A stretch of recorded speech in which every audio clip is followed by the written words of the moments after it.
اگر کسی کو وطر میں دعائے قنوت نہ آتی ہو تو وہ کیا کرے؟ پہلا سوال یہ پیدا ہوتا ہے کہ کیوں نہیں آتی؟ بعض پوچھتے ہیں میں نماز جنازہ کی دعا نہیں آتی کیا کریں؟ کیوں نہیں آتی؟ کیوں نہیں سیکھتے آپ؟ اگر میں ابھی اعلان کر دوں یا ہماری گورنمنٹ اعلان کر دے کہ جو دعائے قنوت یاد کرے گا اسے 1,00,000 روپے ملیں گے، سناؤ اور 1,00,000 کا چیک لے جاؤ یا کیش 1,00,000 روپے لے کر جاؤ۔ اسی طرح جس کو جنازے کی دعا نہیں آتی یا نماز جنازہ نہیں آتی، ہم اس کو 1,00,000 روپے دیں گے، یاد کر کے ہمیں سنائے اور صحیح ادا کر کے دکھائے، 1,00,000 ملے گا۔ اب مجھے آپ دیانتداری سے بتائیے کتنا منٹ لگیں گے اس کو سیکھنے میں؟ اب تو 5 منٹ میں سیکھ کر بولیں گے، فوراً وہ چھلانگے لگاتے ہوئے جائیں گے لائیے جی 1,00,000۔ یہ اصل مسئلہ یہ ہے، میں آپ پہ اٹیک نہیں کر رہا ہوں، صرف پیار محبت سے بات سمجھا رہا ہوں کہ جب ہم آخرت کو انتہائی معمولی سمجھتے ہیں، اللہ کے احکام کو، سنت رسول کو حقارت کی نگاہ سے دیکھتے ہیں، تو یہی ہوتا ہے کہ یاد کرنے کے بجائے حل پوچھتے ہیں، کوئی آسان سا حل بتا دو۔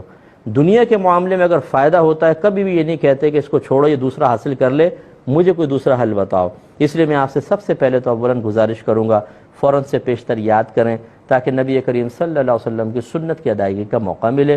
دوسرا یہ کہ جب تک آپ یاد کر رہے ہیں 3 مرتبہ صرف اس طرح کہہ رہے ہیں اللہم اغفر لی، اللہم اغفر لی، اللہم اغفر لی، یعنی اے اللہ میری مغفرت فرما۔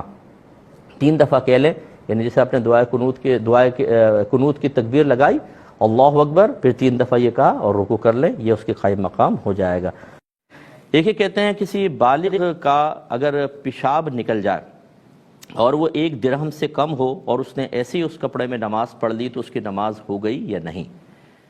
پہلے اس بات کو سمجھ لیں، درہم کے جو بھائی نے ذکر کیا وہ کیا ہے؟ دیکھیں نجاست جو ہوتی ہے بعض بہنے والی ہوتی ہیں جیسے پیشاب، بعض گاڑھی ہوتی ہیں جیسے گوبر وغیرہ۔ یہ چونکہ پیشاب کے بارے میں اس لیے میں اسی کے بارے میں عرض کرتا ہوں، فقہا نے گندگی کی ایک مقدار متعین کی ہے، اگر اس سے زیادہ ہو تو نماز ہوگی نہیں اور اس گندگی کو نماز پڑھنے سے پہلے ختم کرنا فرض ہوتا ہے۔ ایک مقدار ایسی ہے کہ اس میں اسے ختم کرنا واجب ہے، لیکن اگر آپ پڑھ لیں گے نماز ہو جائے گی لیکن گناہ گار ہوں گے اور اس نماز کو دوبارہ لوٹانا واجب ہے۔ اور تیسری ایسی ہوتی ہے کہ اتنی گندگی کہ جو اس مقدار تک نہ پہنچے تو اس کو مطلب ایک طرح سے معاف رکھا گیا ہے، یعنی پاک کرنا بہتر تھا، اگر اسی میں نماز پڑھ لی نماز ہو جائے گی۔ اب اس کو لوٹانا بھی واجب نہیں، لوٹائیں بہتر ہے، نہ لوٹائیں تو کوئی بات نہیں۔ یہ جو مقدار ہے اس کو 1 درہم کہتے ہیں۔ اب لیکوڈ میں وہ درہم کی مقدار کیا ہے؟ آپ یہ ہتھیلی سیدھی کر لیں، اس میں پانی ڈالیں، جب ٹپکنے لگ جائے تو رک جائیں۔ اب جتنے آپ کی ہتھیلی میں یہ پانی ہے اس کو 1 درہم کہتے ہیں۔ اگر نجاست اس 1 درہم سے زائد ہے تو پاک کرنا فرض، اس میں نماز نہیں ہوگی۔ 1 درہم کے برابر ہو نماز شروع ہو جائے گی، ادا بھی ہو جائے گی، لیکن مکروہ تحریمی ہوگی، آپ گناہ گار ہوں گے اور اس کو دوبارہ پڑھنا واجب ہے۔ ان دونوں میں فرق یہ ہے کہ اگر 1 درہم سے زائد تھی اور آپ نے ایسی نماز پڑھ لی ہوگی ہی نہیں، اور وقت نکل گیا تو قضا کا گناہ، اور اگر 1 درہم کے برابر تھی تو پاک کرنا واجب تھا، آپ نے پڑھی تو ادا ہو گئی۔ اب واجب الاعادہ تو ہے لیکن اگر ٹائم نکل گیا تو قضا کا گناہ نہیں ہے، ادا ہو گئی ہے۔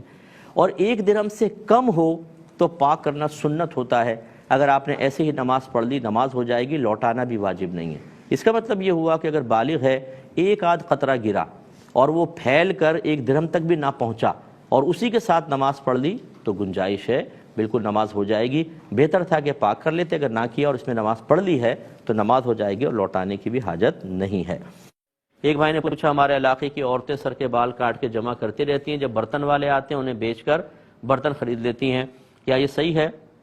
دیکھیں بالوں کی بیع ہمارے نزدیک فقہ حنفی میں بالکل جائز نہیں، یہ بیع واقع نہیں ہوگی، گناہ گار ہوں گی۔ پھر عورت کے بال ستر میں داخل ہیں، اس پر غیر مرد کی نگاہ نہ پڑے یہی بہتر ہے، اور بہنیں اپنے بال بیچ رہی ہیں تو یہ بالکل شرعی لحاظ سے جائز نہیں ہے۔ جس عورت نے ایسا کیا اسے اللہ کی بارگاہ میں توبہ کرنی چاہیے۔